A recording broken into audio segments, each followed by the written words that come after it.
Hey, everybody. Welcome to the Fireside Chat brought to you by Run, Try, Bike, Everyday Athlete Podcast Network.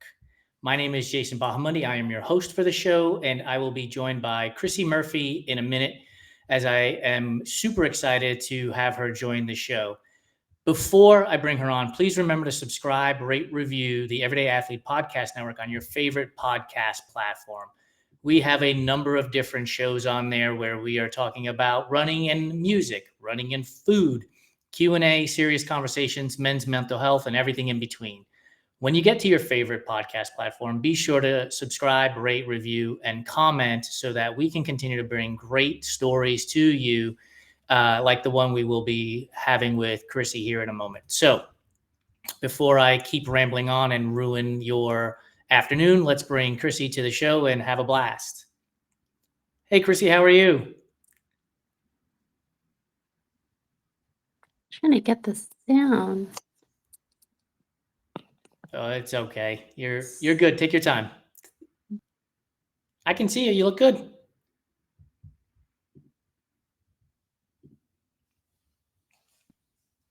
Are you good? Let me get it. Okay, let me try the computer. While Krissy's working on the technical side of things, let me give you some information about Run, Try, Bike and where we are and where we're headed for the future. What you're going to see from us is more behind the scenes videos and posts about the athletes that we are interviewing, about the process that we go through in finding these athletes, as well as how we're sharing our podcasts, as well as our articles that you'll see out there. We'll still have articles coming from fantastic writers like Holly Sick and Dylan Roche and Christine Reed, amongst many others. So it's going to be super exciting to have a lot of the stories going on, and we'll continue to bring them to you, but with a little bit of added behind the scenes components. We are looking at potentially having a Wild West relay team in next year's event. So be on the lookout for that. It would be August of 2026. We are in the process of talking about having a live broadcast as hosts in December at a 100K in Indiana. And then also RTB Awards is still moving forward really fast. We are excited to be able to help race directors with their athletes in terms of memorabilia and awards to really continue to tell their story through winning these awards that they get that are handmade by Joe Harden as part of the RTB Awards. And then just lastly, podcast growth. We are 2-3 weeks away from our first year as a network, and I can't wait to reveal some of the numbers that we have seen over the past 12 months and really what you guys have done to help us grow this podcast platform. Super excited for. So it seems like we've gotten the technical difficulties out of the way, so I'm going to bring Krissy on and let's have a great conversation. Hey, Krissy, how are you? Hey, Jason, how are you? Sorry about that. No, it's all good. Look, it wouldn't be a Fireside Chat by Run, Try, Bike unless there was a technical difficulty somewhere along the line. There you go. There you go. Thanks for joining me. I really appreciate it. I know it's super short notice, so I appreciate you jumping on. Yeah, of course. First question we ask everybody is pineapple on pizza, yay or nay? 100% yay. Oh, can I rescind my invitation now? No, see, here's my thing. I'm glad that you asked this because when people talk about like stuff that they like or don't like, right? So if you don't like it, more for me and less for you. So it's like a win-win, right? So 100%. if we went somewhere together, we wouldn't have to share. So if we went somewhere together, we're probably both ordering our own pizza pies anyway. So let's be honest. That's we're true. runners. We're going to eat the whole thing on our own. You are correct. All right. So pineapple on pizza is a yay. But what is the go-to order for pizza for you anyway? What is the go-to order? So it's interesting because if I'm usually there with my family, my younger daughter loves pepperoni. And like, if it's a place that does like the double, triple pepperoni, that's what she wants. She wants all the pepperoni. My older daughter loves Canadian bacon. So we usually get one that's like half Canadian bacon and one that's like super mega pepperoni. And But I prefer just like a simple, like I'd rather have like a margarita pizza, just plain. Yep. kind of a basic pizza. I don't like it to be too heavy. You know what I mean? I feel you. I'll I'm a New I'll eat Yorker, something on so the if you side. just give me plain cheese, I'm good to go. I don't need Yeah, much more good than that. quality cheese, you're good. Yeah. So this is unbelievable to be able to be talking to you because Dylan Roche interviewed you for an article on our website back in November. So we're only talking about 8 months ago, and it's been awesome to get to know somebody as much as you can know somebody through social media. Sure, yeah. Since I read your article that Dylan wrote for us. Back then, you had stated that you started running in 2010 with an app that you downloaded to help you do a 5K. And since then, you've gone on to, at that time, run 40 marathons. Has that number increased since November? Yeah, I've done what am I at? 43 now. So yeah, 43. Do you have one that just stands out from the rest? Oh, that's a really good question. I have done the majors, and people usually ask, what's my favorite major? Tokyo Marathon's probably my favorite out of all of them because I did grow up in Japan, and it was very special because my parents were still there when I went to run in 2015. So I got to see them on the course. I've never seen like my parents at a marathon course. And because they lived in Japan, my mom is the person that can like, navigate the trains super quick. And she actually saw me in the course 3 times, which Oh, was that's so awesome. incredible. Did you So cry? special. Did you cry? Yeah. I would have been in tears if I would have been able to see my mother on the course 3 times. Oh my gosh. It was so great. Like, it was so funny because my husband was like, there's no way we're going to see her. And my mom's like, you just watch. And she wore this like bright magenta wool coat because it was a cold day for spectators. For me, it was perfect running weather, but I was able to spot her really easily. So that So was is nice. your style come from your mother then? Because you wear bright colors too when you're out there in the pictures you post. Yeah, I think so. Because when I was younger, like high school, like I went through kind of like the no color stage, everything black, every shade of black. And my mom always tried to like, she's like, well, you could add like one color or 2 colors. Then all of a sudden, like something snapped to me when I grew up a little bit, and I was like, oh yeah, colors are pretty fun. Well, Yeah. I'm telling you, I'm glad whatever snapped in you because I love seeing the pictures of every color of the rainbow. Here's the thing with social media. People don't tell you what you do for them in a positive manner often. They often tell you Yeah. how much they dislike what you're doing, right? So I'm going to break this mold and I let like you that. know that every time a picture gets posted and I see it on my feed, it makes me smile. Oh. There is something about your energy that is super positive. And is that something, is a way you've always been? Have you always been that I'm bringing the energy to everything I do, even in the monotone color days? Yeah, I think, yeah, it's kind of in like work in progress, but yeah, especially as I get older, I think like you know, like time is precious. Like you Yes. don't, life is short, all those kind of cliche, but you're like, I'm not gonna do something if it's not fun. And if I can make it more fun, I'm gonna try to do it every single time. So yeah, that's When did running become fun? Because if you downloaded a 5K app, presumably you're like, I don't know what I'm doing here. I'm just going to follow this app. And, unless things went swimmingly well right out of the gate, when did running actually become fun for you? Was it right away? I think it was probably like maybe like 10 months to a year in when I realized I'm like, hey, you can take your goals seriously, but you don't need to take yourself seriously. So Ooh, I I think like that. that really helped because I talked about this to Dylan, but in my first half marathon, like I didn't know you were allowed to walk.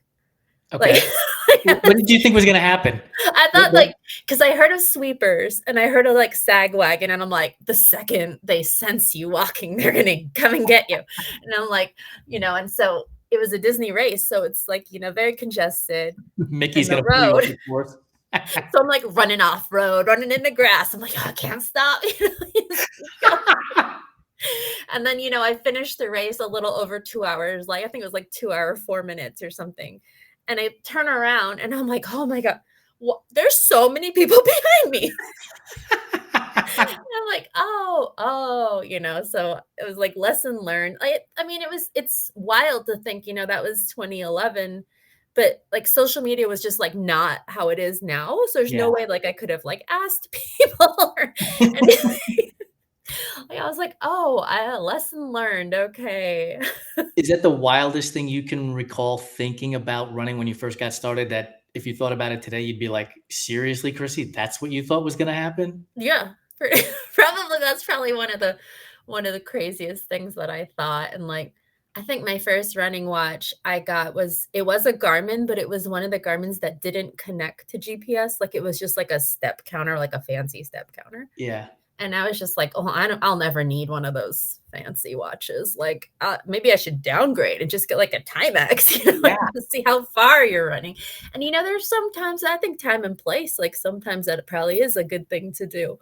But yeah, it's funny. Yeah, you're like, well, it's gonna be basic. I just need like a pair of shoes, like a regular watch. But then you get swept up in Is that not gear. the biggest lie in our sport? Like, oh, you just need a pair of shoes and shorts and you're good to go. And for the most part, that's true.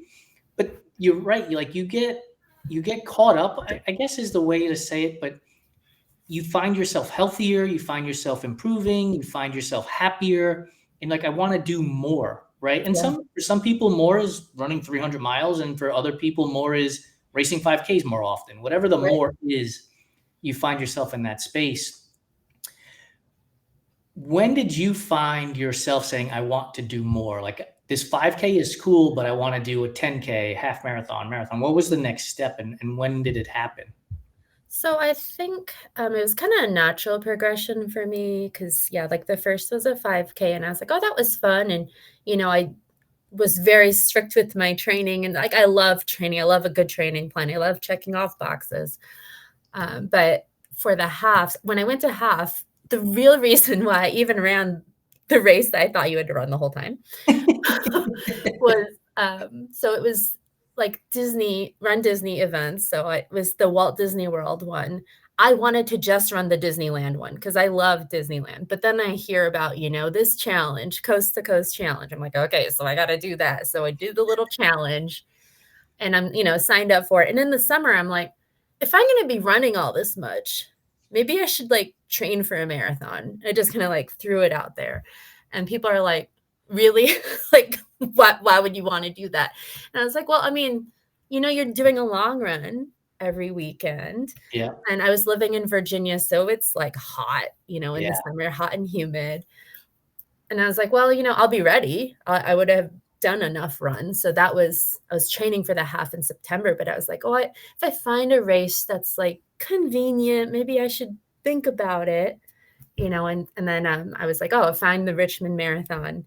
And so I signed up for that. So I was like, okay, I'm good, and that's when I found out, I found out all these little lessons that now I think people could just Google it really quickly. But they don't. I was like, don't, right? Because the stories are still being told like, oh, I didn't know about X or Y. So they're not Googling it. It's funny because I was just like, okay, I'm training for this half. And I realized that I wasn't really doing speed work. I was just doing like, run how many miles this day, run how many miles this day. But just the fact that like I was increasing the mileage so much and obviously your endurance, like my first half was 2:04. And then that second one I ran a 1:48. So I was like, okay, so there's something to be said about this, like building up your mileage thing, and I was like, oh, so then the one thing I heard from advice at the running store, because I did get fitted for shoes that summer, because I was like, oh, I'm serious about this running thing now. So the guy there was like, oh, what are you training for? I said, oh, my first marathon. He's like, well, the number one rule for training for a marathon, you want to hear it? I was like, yeah, of course I want to hear it.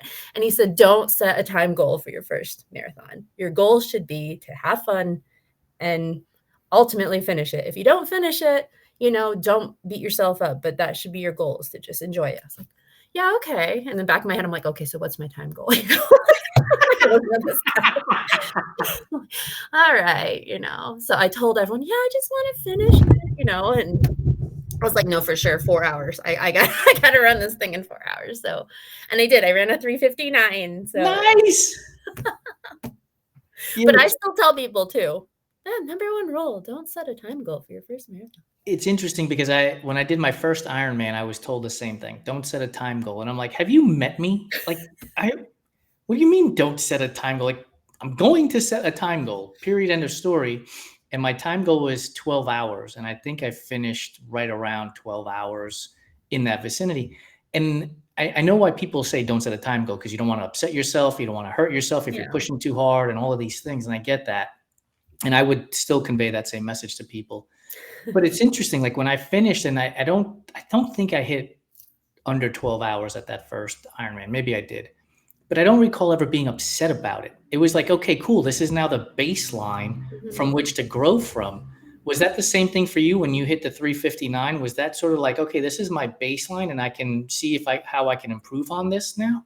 So yes and no. Like I have like this like public, like, yeah, that's cool. I would have been okay with it if like internal monologue is like, oh no, you have to reach that goal. What's your next goal? What's going to be the next one? So I always kind of have this like, the little angel and devil situation. But I would never like get like, like seriously upset about it. But I think like it helps me. So that's okay. But I would never like, especially like to my kids and stuff. I'm like, I wouldn't like get incredibly upset about it.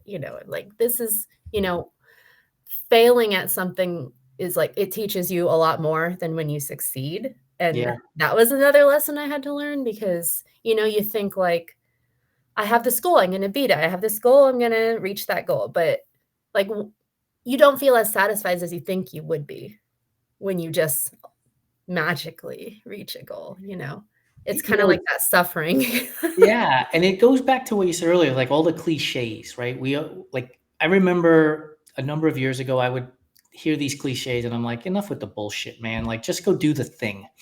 But the reality is the cliches are there for a reason. And one of the things I've enjoyed recently is going through the process of training to reach the goal.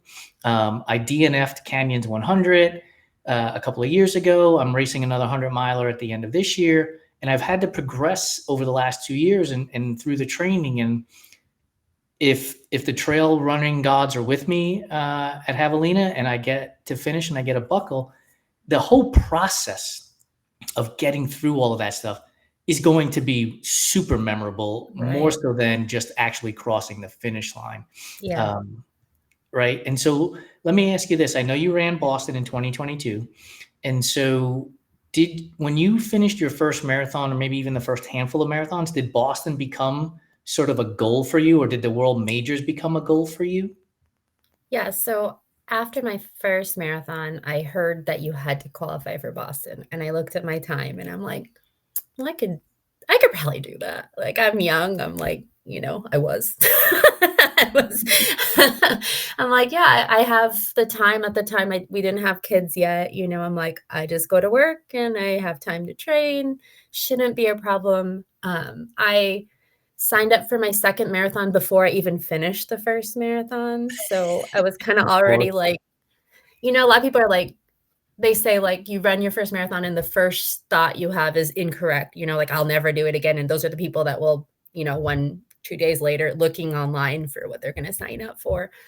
I was already signed up because I knew that I wanted to run another marathon and I wanted to make it like special or important. So I signed up for team and training for that second one. And because I wanted to like find a group to train with, because I love mixing it up. I love like solo runs, but I also love like 1 or 2 runs a week, group runs, the social aspect of hanging out with other runners, that kind of thing. So, go ahead.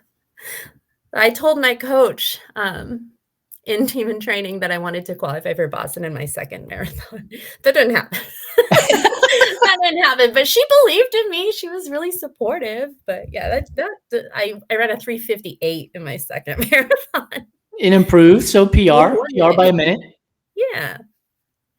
So that was fun. But yeah, I mean, like we were just talking about, it's like all like at the time I was frustrated, kind of disappointed in myself, stuff like that. But now it's like so much more interesting that it was such like a journey to get to the goal, and I have all these stories and experiences that kind of like paved my way to finally reaching it. And it was more satisfying.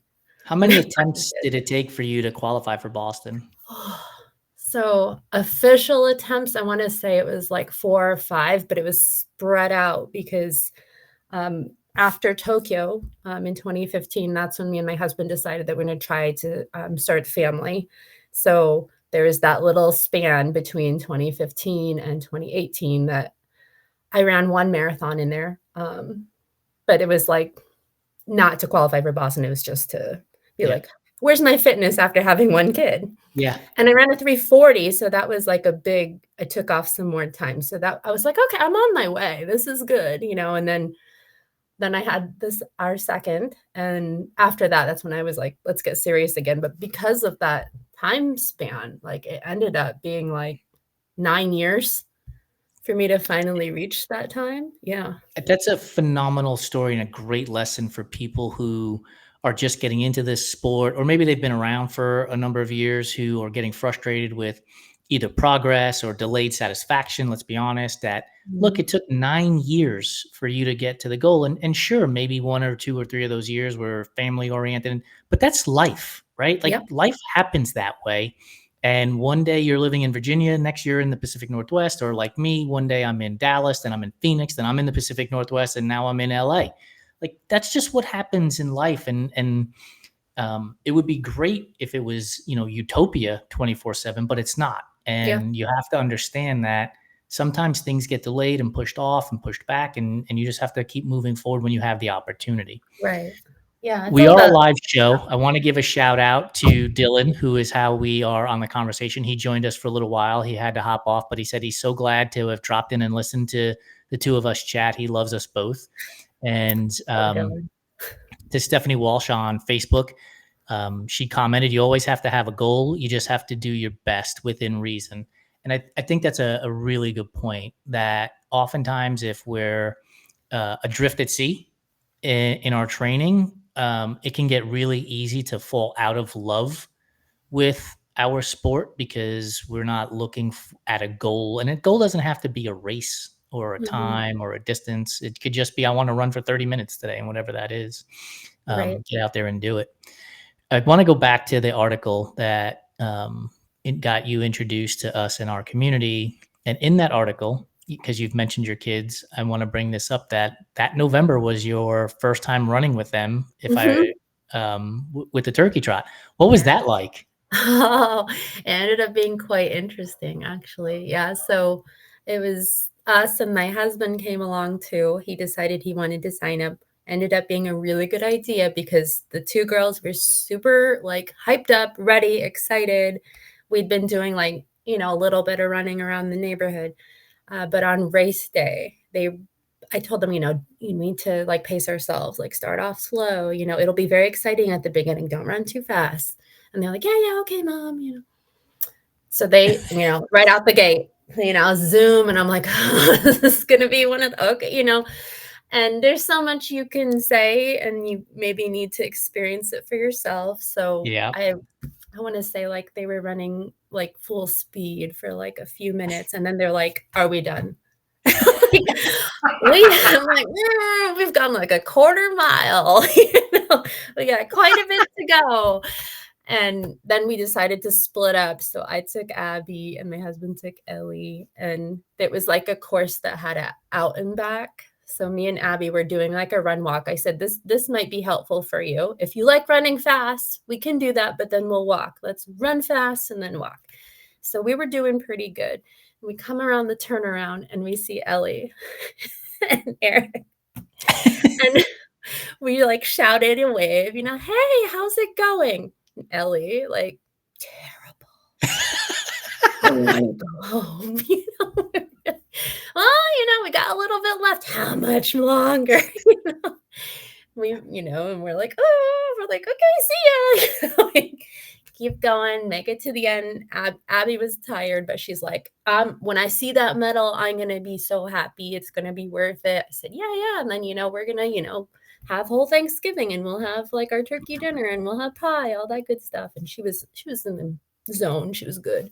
We waited at the finish. When we got the finished pictures, like Ellie was the most like mean mugging kid. There's like all these people, put their hands up. She just like like the teeth, So yeah, it was interesting, but it was a lesson learned. They want to do it again. Oh, So they do. Both of them? they're like, we could do turkey trot. We have time to work on it. But me and Abby did a virtual 5K just last week, and she did really good on that. It was a similar time to the turkey trot, and it was a hillier course. So I was proud of her. She did a good job. Our guy, John Hudson, out in the Chicago area, said he loves the kids' enthusiasm at the first 400 meters of a 5K. Then they hate you the rest of the way until they cross that finish line. Yes, for sure. And the medal was, it was cool. So in the way home, look at your medal. It has a little turkey that can move around. I hate She didn't it. even care. I could have been sleeping, Mom. Pretty much. They're like, you I do could have this been. for fun? How much longer is a marathon? I'm like, oh, it's like doing that 8 times. They're like, oh, why? They must think Why you're a did you do champion. that? Then they must think you're a superhero, right? They're like, why? Why? You think that's fun? I'm like, Have they gone and spectated one of your marathons? they did. They actually were there when I ran my BQ, which was really special. It was really And cool. they didn't mind the 3+ hour-ish waiting around? Yeah, so they moved around a little bit. So they had fun. They had like a little park break in between and stuff. So it worked out pretty well. That's cool. Like, do you think outside of running, the lesson that you're teaching your kids through running will carry them and help them as they find obstacles in life? Because look, again, it would be awesome if life was, utopia and everything went well, but life is hard. Mhm. Do you think that seeing mom go do some hard things and get through running, that they'll be able to take lessons from what they're seeing you do and carry that into their own lives? I really hope so, and I've even talked to them, like when they've said before, like, we wish we could like running like you. I'm like, that you don't need to like running. You need to find what you like, and that's the important thing. Like my daughter, Abby, she's like really good at tennis, and I'm like the worst at tennis. I'm like, look at that. Like, how you feel like so proud when you can like volley the ball back and like, challenge your friends. And she's like, yeah. I'm like, I could never do that. And I think it's really special that you can do that. And you can like think of things that you want to do with that sport or anything else you want to do, so you can like take just like your dedication to something and apply it to what you want to do. And that's totally fine. And she's like, oh, so I don't have to like running. I'm like, there's a lot of people that don't like running. A lot. We love to tout the fact that 1% of the population has run a marathon. Right. That means that 99% of the people have not. There's a lot of people that don't run, and that's okay. Exactly. And I think I've seen like those t-shirts that say like our sport, like running is the sport that's like other sports punishment. Exactly. Like, because in high school I was a soccer manager, and I remember like if they did anything wrong or out of line, running, you'd have to run laps. I mean, that was my experience when I played high school baseball and football. Running was punishment, and I would look at the kids running on the track, and I'd be like, "Why? Like, why would you do that voluntarily? Of all the things that you could be doing." And now I'm running 250 milers, which makes zero sense in the grand scheme of things. It just makes no sense. I want to hear if you have a story similar to your kids, because Krista on Instagram said that your kids run at that 5K race where you just zoom out for a quarter mile and then wonder when it's going to end is exactly what it was like for her first race. And I have a story very similar to that. Do you have one where you went out like that and just all the wheels of the bus came off? All the wheels just fell off. Yes, I do. I do have a couple, but one of the ones, so thus far, I've not DNF'd a marathon. So this is the story of the one I almost did, because let me get my dog. So it was in Charlottesville. It was after I ran the Baltimore Marathon, which is another whole story. I ended up with like a bib while in the middle of a training cycle, but it was like a day I was supposed to run a 20 and I got a Baltimore Marathon. Well, it's a 20 miler with a 10K. Yeah, that's fine. So I ran my PR there. So I was like, oh, so this is great. I'm so set up for my marathon in December because that was October. I'm so good. But so this course, I don't think it exists anymore, but it's in Charlottesville, Virginia. It's called the Three Bridges Marathon. It is like a loop course. You have to run 6 times, like up and down this road. In my mind, I'm like, this is going to be great. I train there all the time. I could do it with my eyes closed. Like, I know what the weather's going to be like. I'll sleep in my own bed the night before. Everything's great, you know? Then there's this other gal named Molly who lived in the area, and she was like kind of a semi-elite runner. And I'm like, I'll see her on there. I'll just see her like, you know, lapping me, which will like motivate me to see her. And it really did. Like, she'd wave every time. It was wonderful.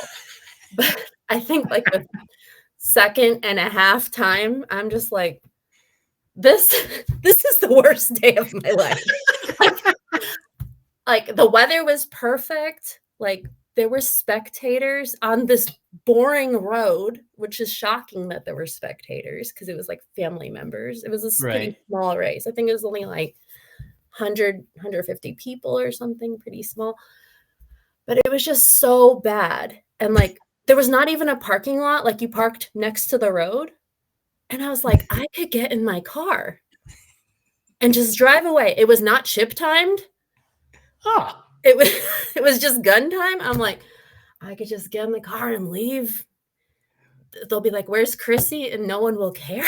You know, like, it'll be fine. But in my brain, I'm like, no, keep going. And I had gone, you know, marathon pace. I didn't overdo it, but I was doing the pace I was supposed to do at the beginning. And just like, that was the race that taught me, like, you could physically be ready, but if your head's not in the game, it is over. Yes. It's just not going to happen. And I think I ran like a 4:01 or something. And it was just like slow enough to be disappointing. Yeah. Like other people, I'm like, I was trying to be like humble. I'm like, oh, other people would love to have this time. This is a good marathon time.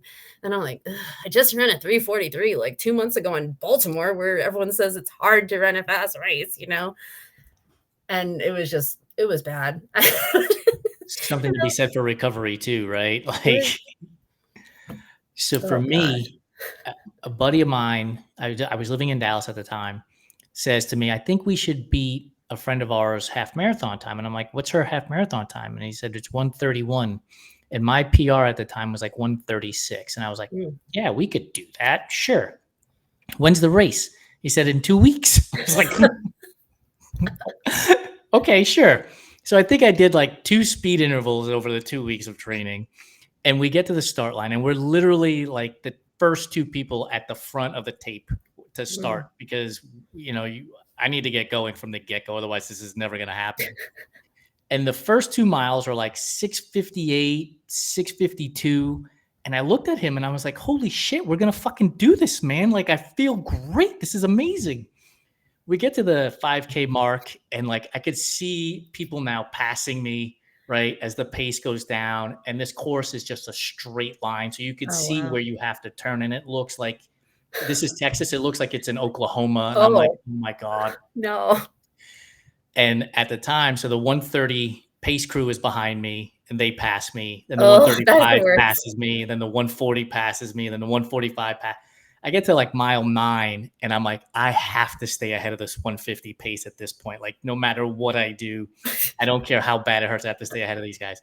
About mile 11 or 12, I think they passed me. And I think I finished at like 1:52. So somewhere around 21 minutes off the goal pace. No big deal. No big deal. I mean, but I was in like everything hurt.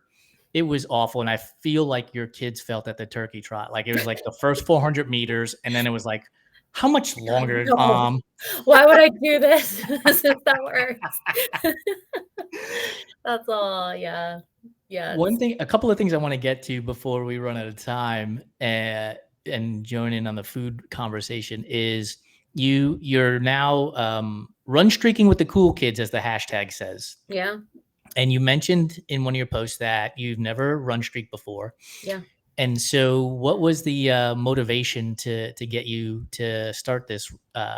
You're now 10 days into the running with the cool kids run streak. What was the inspiration to get you to do this? So I'm usually training for something, and this time of my 2025, my next big goal is going to be in the fall. I do have a summer goal, but it's a 5K. So I'm not doing distance right now. So I'm like, this is the perfect time to just be like keeping moving. So you can do like 1 mile or whatever. So the other day I did like 1.3 or something for my run. And so it just seemed like a good option this year. And as you know, since you said you spent some time in this Pacific Northwest, like I think there's not a lot of places that you want to be run streaking in the summer, but here is perfect. Perfect. It is So, absolutely ideal up there. Yeah, and it's just beautiful. Like my motivation most mornings is being able to see Rainier. So I'm like, I'm going to get out there and it's just going to be beautiful.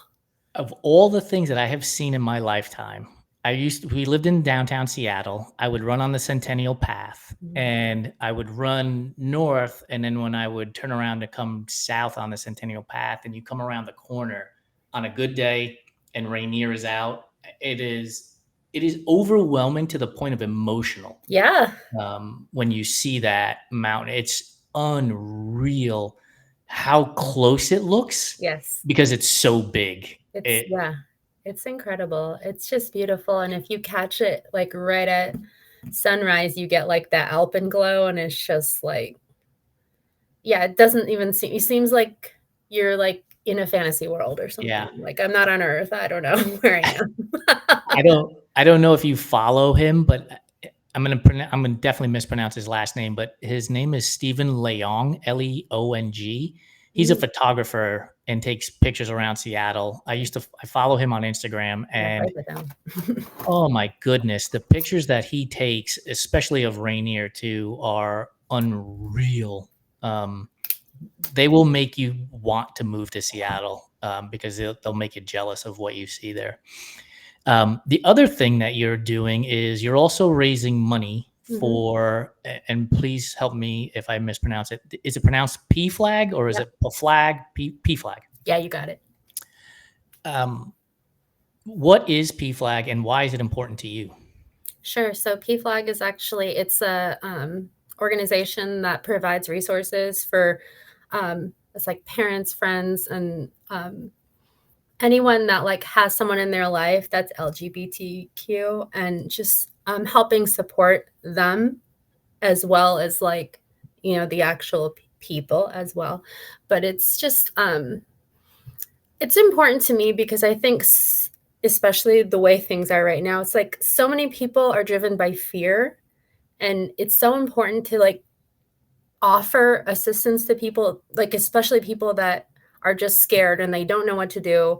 Instead of telling someone that they're wrong, like they're like, I don't like this, it's against my beliefs, I don't think that this is right, to like approach people in like a friendlier way, because sometimes that's what they need. People just are quick to like shut down when they don't understand something. And I think you can't always do that with people, because sometimes people will be like, oh, okay, it's, you do need to get more, I don't know if serious is the right word, but kind of just more persistent about things when people then maybe say really ignorant, horrible stuff. But I think so many people would have more understanding of not just this topic, but like so many other topics if they just were given the information. And I don't, like I said, I like, sometimes I have this conversation with my parents, like they're like, well, that's fine, but like, I don't think that's good. Like, I don't believe that. And I'm like, but why? Right. And being able to ask people questions and then give them information. And maybe they don't want to hear it from you right now, but to be able to point them in the right direction and they can kind of discover things on their own. That's why I really like that organization. Like they have so many like resource booklets and like seminar things and things that you can do. Like maybe someone's like in public wouldn't say that they'd want to look into it, but they could look it up and, download a PDF and read it on their own time. And then if they have more questions, then they can take the next step and they can know that there's people in their community that are happy to help them and not judge them for because it's never too late to change your mind about something. That's right.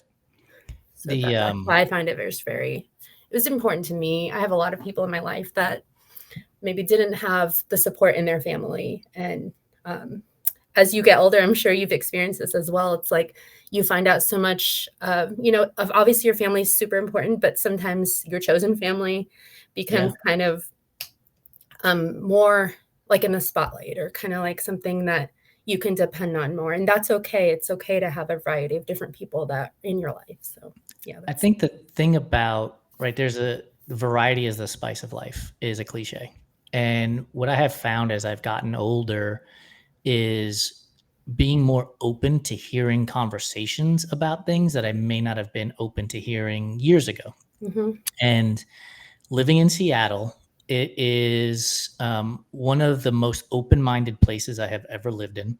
I know when I first got there, walking down the street, I saw pride flags in the windows. I saw Black Lives Matter flags in business windows. Stop AAPI hate was in windows. And it made me feel really comfortable to know that people were looking out for each other, including strangers. Yeah. And a couple of weeks ago, I talked to a gentleman at a workout group that we're a part of, and he's a member of the queer community. And I was asking him questions, and he answered them all. He was very helpful in providing insight and having conversation. And I just think that if you're ready, willing, and able to have those conversations with people and educate yourself and not be fearful of a person, honestly, that's really what it boils down to. Right. Like your whole world opens up. Right. I know when we changed our logo about 3 years ago from our standard black Run Try Bike logo to the pride flag. And I tell this story a lot. It was same Pride Month. June 30th was coming to an end. July 1st was around the corner, and I was getting ready to change the banner out because Pride Month was over. And I thought to myself, in a moment of clarity, the queer community doesn't stop being queer on July 1st. The same way you don't stop being Hispanic when Hispanic Heritage Month ends. Like, you're still Hispanic. And I've left that up on our site, and it's a logo that we prominently display, and I have it on my sweatshirt. And I cannot tell you, Krissy, how many people have said to me, I didn't know who you guys were or what you were about, but once I saw the logo, I was very comfortable in talking to you. Wow. And that is reward enough to be able to make somebody feel comfortable. Right. And it's just such a small gesture, like you said. And I think what you were just saying too is like super important. It's like, that's really great that you had someone that you could talk to or ask questions to. But I think the other thing that we also, I've learned personally is like, it's not their responsibility to educate us either. So to have these resources, like we can learn these things together. They didn't sign up to educate people, you know? So I just think that's really great. Like you said, it's like the spice of life, and, it takes all kinds of people. And like, when people realize, like you said, when you're having a welcoming way to get people in a conversation, then you're like, oh, I don't need to have my defenses up. Like we can actually chat about hard things. And that's actually great. We'll learn things that we didn't think and find more things in common that we didn't realize, Yeah. And you're raising money for the PFLAG organization.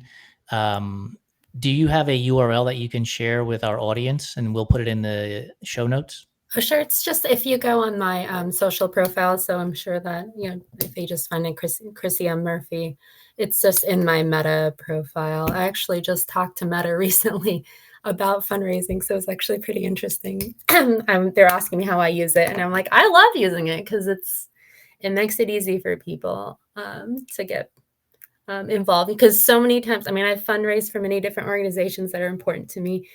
And so many of the times people want to help you, but they're like, there's too many hoops to jump through. Yeah. And, it's challenging or whatever. And I'm like, yeah, it's all there. And, it doesn't take too much fees and stuff like that. So that's nice.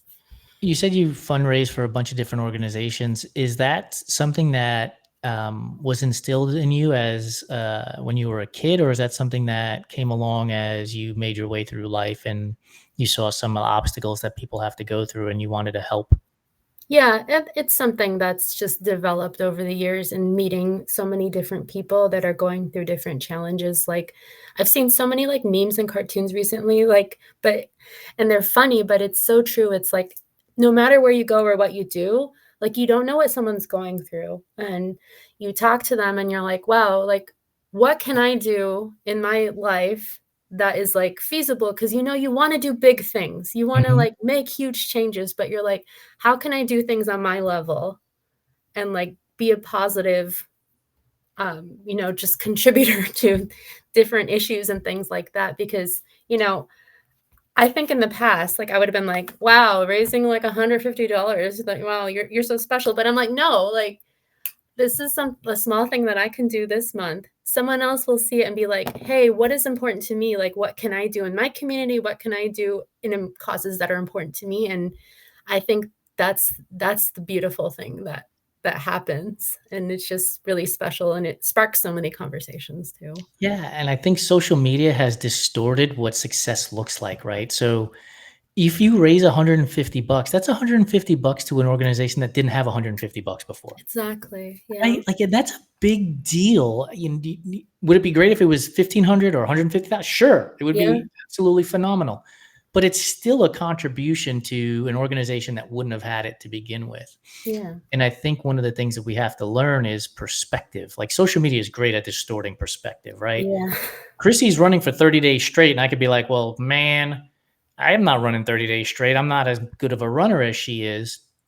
But let's say you ran 1 mile a day for 30 days. You'd run 30 miles. I'm Right. going to do that in a week, Yeah. right? So now there's that, right? Like it's perspective about Yeah. how we look at things. And oftentimes social media can distort in a negative way our Yeah. perceptions. I 100% agree. It's like one of my good friends, Angie, she's been on this streak for like 1,500 days.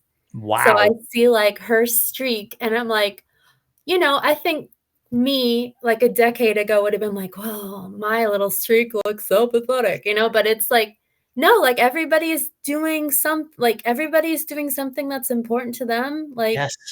and she literally today wrote a post that said, I've been doing this streak for X amount of days.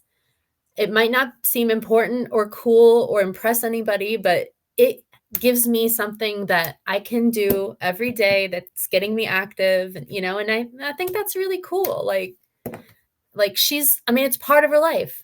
It's not like a task anymore, Right. So that's pretty neat.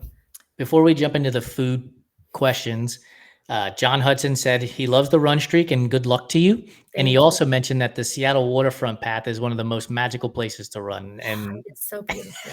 it Wow. really is. Like, honestly, if you can afford to, just buy a plane ticket, drive there, and just run on the Centennial Path, even if it's for 30 minutes, your life will be changed. It's breathtaking. Yeah. And I love here's it. another thing. I want to dispel the rumor that it rains all the time in Seattle. I lived No, there for a no, no. year. It's Here's my awful theory all the time. as the sun beams in from behind you. Here's my theory. Lori, my wife, and I rewatched all of Grey's Anatomy. Oh, And yeah. in nearly every episode of Grey's Anatomy, it rains. Yeah. And I said to her, I think this is why people think it rains all the time in Right. Seattle, is because here's a super popular show, and just about every episode, it's raining. Mm-hmm. But that goes back to your perspective thing, because the Grey's Anatomy hospital facade is like a news station. So it's like there's so much that is just not even real, Here's and the you walk thing. right by it for in December I ran the Seattle Marathon, and they stage it right by the Space Needle. And I'd never even watched Grey's Anatomy, but I've watched like scenes from it and the opening and everything. And no matter what, it's like it's in your brain, right? So I when I walk by, I'm like, oh, I can hear the Grey's Anatomy music.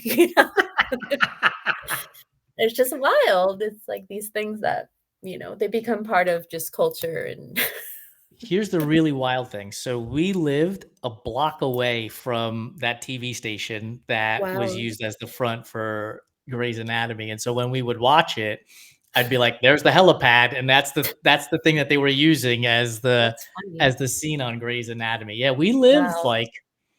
lived a block and a half away from Yeah, the you were Space right in Needle. that. Wow. I absolutely love that apartment. I could get out of the elevator, get pizza, get muffins, get coffee, get French baguettes, all Ooh. within like a quarter of a mile. It was Oh, it's glorious. great. It was glorious. I love it. Well, I appreciate you joining us. We're going to jump into our rapid fire food questions, which aren't really super rapid fire. You take your time to think about them. Okay, All right, you ready? I'm ready. All right. So, Oreos. Are you a fan of the old school Oreo, the Cakester, the thin, the double stuff, or the mega double stuff? Regular. Is there a particular flavor of Oreo? So I love trying all the new weird ones. The weirdest ones, the better. So my favorite ones have been the Swedish fish ones. And what does it taste like? Does it actually taste like a Swedish fish? Oh yeah. Really? Like everybody else in my family was like, "Bleh." I'm like, oh, it's so good. Did you try the Pop Rocks one? I tried those. I really loved those. The toffee crunch one was really good. And I was just talking to someone today because I need to try the new Selena Gomez ones. So. Santino just popped on and typed in Selena Gomez Yes! Oreos. What's a Yes. Selena Gomez Oreo? I have no idea. I'm out of the loop. Yeah, it's like I think it has like a condensed milk and cinnamon situation going on. It's almost like a dulce de leche I Oreo think, then. yeah, and I think it like the cookie part is a little different. He could probably he just got them today, I know. And I was like, I'm going tonight to the store. I'm gonna pick them up. Santino's eating enjoyment precedes him. So let's talk about how you eat the Oreo. Are you a twist and scrape? Are you a dunker, or do you put the whole thing in your mouth? I'm like a nibbler. I keep it Okay. as a sandwich, but it probably takes me like 4 bites to eat an Oreo. Santino said they taste like Disneyland. Oh, that's wonderful. I'm so excited. They taste like Disneyland, and I can't explain it beyond that. Okay, I'm ready. I can't wait. Licorice. Are you a fan of licorice? And if so, red or black? Black. It's my favorite. And I No. like it. I love everything black licorice flavored too. So that anise flavor is home run for you? It's fantastic. My favorite thing is going to a new ice cream place and seeing if they have black licorice ice cream. Oh my goodness. So Mike and Ike's are right up there for you? Oh yeah. Love them. Love them. No one else in my family likes it, so no one takes it from me. I love it. I love it. Favorite chocolate candy is? Favorite chocolate? So Cadbury, but like it has to be from the UK. Okay. Not the American version. Like fruit and nut. Favorite non-chocolate candy? My favorite Sour Patch Kids. Oh, so good. Where do nerd clusters rank in this? I don't like them. No. No, I tried them because I was like, I'm the biggest fangirl of Des Linden, and she said that she liked them, and I'm like, oh, I'm gonna get them, and I got them, and I was like, I'm not jiving. But then I read that someone said you have to put them in the microwave for like a few seconds, and then they're like really good. So I was like, okay, I'll try anything. So I did try it, and I'm like, pass. And I gave them to someone that liked them, so it was a win-win situation. But yeah, There you go. I'm not a fan. I'm not a fan. Santino brought me a 5-pound bag at Across the Years this past year. That's wonderful. I think they lasted about 10 days. You know what we got though that was different was like the Starburst gummies. Yes. We had those in our van for Ragnar last year, and those were good. I liked those. So speaking of microwaves, are you a fan of Peeps? No. Not at all. No, I'm not a Peeps person. I do like Peeps dioramas, but not eating them. What's a Peep diorama? Have you not seen the Peeps dioramas? Like, oh my No. gosh, Google it later. People do these like intricate scenes with Peeps. Like you get like a shoebox and they like do like, like they'll do like a Supreme Court thing. They'll do like a sports arena, like movie scenes with Peeps. It's incredible. This is why I love people. Like, there's no way on this green earth I would have thought of something like that. And there are people who do this stuff. Mm-hmm. Like professionally. Like it's wild. Yeah, definitely check it out. The reason why I brought up the microwave is because people have told us that in order for me to enjoy a Peep, because I don't like them at all either, is to put them in the microwave. To have fun with it, you put toothpicks in their beaks, and when they expand, it's called peep jousting. Oh my So God. do with that what you will. That's But no, I'm not interested in peeps whatsoever. Candy corn. Is candy corn a real candy, or is it just earwax covered in sugar? so I'm gonna get canceled, but I love candy corn. And I actually have had several conversations with friends, and they're just like, there's something wrong with your brain and like your mouth or taste buds. Or I love candy corn and like candy corn flavored things, but I draw the line at like those little pumpkins. Those pumpkins, I don't mess with the pumpkins. But do you eat the candy corn the way you eat an Oreo? So you nibble it, so you go orange, white, yellow? Oh yeah, for sure. And they taste slightly different. I know they don't, but they do to me. Well, look, we all have our own intricacies. Do you have a method for eating M&Ms? A method for eating it. When I was younger, I used to separate the colors. Now I don't. Nobody got time for that. I don't do that. Well, I do. I have plenty of time to do it. I separate the colors and I eat from the least amount to the largest amount. Oh. So if there's 1 blue and 6 yellow, I'm eating the 1 blue by itself, and then I'll eat the 6 yellow. But I don't eat more than 3 at a time. I have no idea. It is what it is, and that's how we live. But do you eat them with popcorn? No. I saw that on it was that robot show that Rami Malek was in. Like he had a childhood memory of putting M&Ms in his popcorn, and I tried it, and it's really good. Popcorn is off limits for altering in any form or fashion. Like I will try. Do you like caramel corn? No, I don't like caramel corn. I don't like the cheesy popcorn. Oh no, I don't like the cheesy one either. Like if somebody gives me that tin for Christmas, that's nasty, right? Like I am now blocking and muting you. You are no longer a friend, is what I know. Like the only tin I will accept is Garrett's from Chicago. That's the only one I'll take, because that one is fresh and delicious. Not like those Christmas ones that like they pack those like 7 years ago. Exactly. It's like styrofoam coming home. It's awful. Is red velvet cake a real flavor, or is it just chocolate cake dressed up to go to the prom? It's the latter.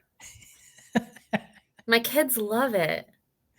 Are you getting it from a bakery, or are you getting it from the grocery store? From a bakery, or we did make it before, and I told them they were grossed out because like one of the recipes said like just put red food coloring, and I said, oh, we should use like beet juice, and they're like, blah, beet juice, vegetables, no. And I was like, you won't taste it, and it'll look like a better color, because if you do it wrong red, it'll be like murder red, not like beautiful red, But no, they were like, no, not again. So it has to be from like a legit bakery. Yeah, because the legit bakery does the alkalized cocoa, and the buttercream is phenomenal, cream cheese frosting, whatever it is.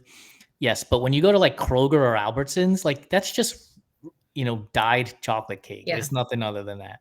Pass. Do you have a favorite flavor of cake? Carrot cake. Yes. Raisins, yes or no? It's not make or break for me. If it's like the right ratio, it's fine. I don't want it to take over the situation. No. Pecans or walnuts, yes or no? Walnuts. And pineapple in the carrot cake, yes or no? Not in a carrot cake, but that's like a hummingbird cake, which I really like. Yeah.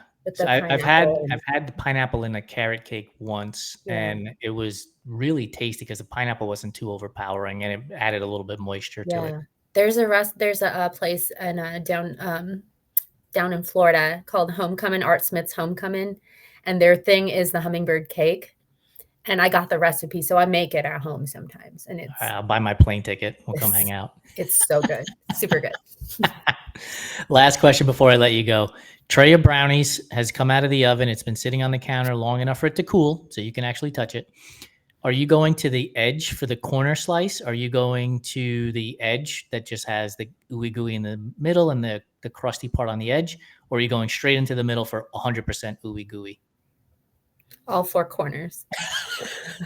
Let the kids and your husband fight over the rest. They like the inside. I lucked out here. but I do that thing where, you cut the small piece. I'm just eating a small piece and then there's a big chunk missing. Oh, I don't know how that happened, Do you leave the knife in the pan too? Oh, for sure. And you have to use like a plastic knife because that cuts it right. Yeah. Plastic knife. Oh, actually, I forgot. I do have one more question. How do you make do you eat peanut butter and jelly sandwiches? Oh yeah, I love peanut butter jelly. So how do you make them? And here are your options. Do you put peanut butter on one slice of bread and jelly on the other and then smash them together? Do you put peanut butter on one slice of bread, jelly over the top of that peanut butter, and then put the other piece of bread over top and smash it?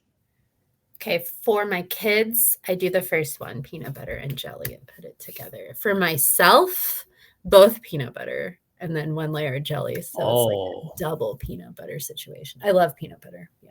And how do you cut the sandwich, if at all? Do you go 2 triangles, 2 rectangles, 4 triangles, 4 squares, or are you just raw dogging it straight in? Raw dogging. 4 triangles. 4, yes. And I set them up on the plate so they look like a mountain range. Yes, and then do you eat them with your pinkies up because it's Yeah. a fancy? Yes, yeah, finally found somebody. Yeah, for sure, for sure. We're gonna be fancy PB&J eaters around here, man. That's right. That's how we do it. Krissy, thank you so much for your time. I really appreciate you joining me on this Fireside Chat. It's been great getting to know you, and keep posting those vibrant colored smile from ear to ear pictures. I know they make my day, and I'm sure they make thousands of others' day as well. Well, thank you. Yeah, it was great chatting with you. Thanks so much, Jason. For those of you who have stuck around the entire time, thank you so much. Time is the greatest gift that we can give to anybody, and you've given me your time. So thank you very much. Check out the Everyday Athlete Podcast Network wherever you get your favorite podcasts, and be sure to subscribe, rate, review, and comment where you can so that we can continue to bring great guests like Krissy onto the show. Thank you so much for joining us, and we'll see you in 7 days.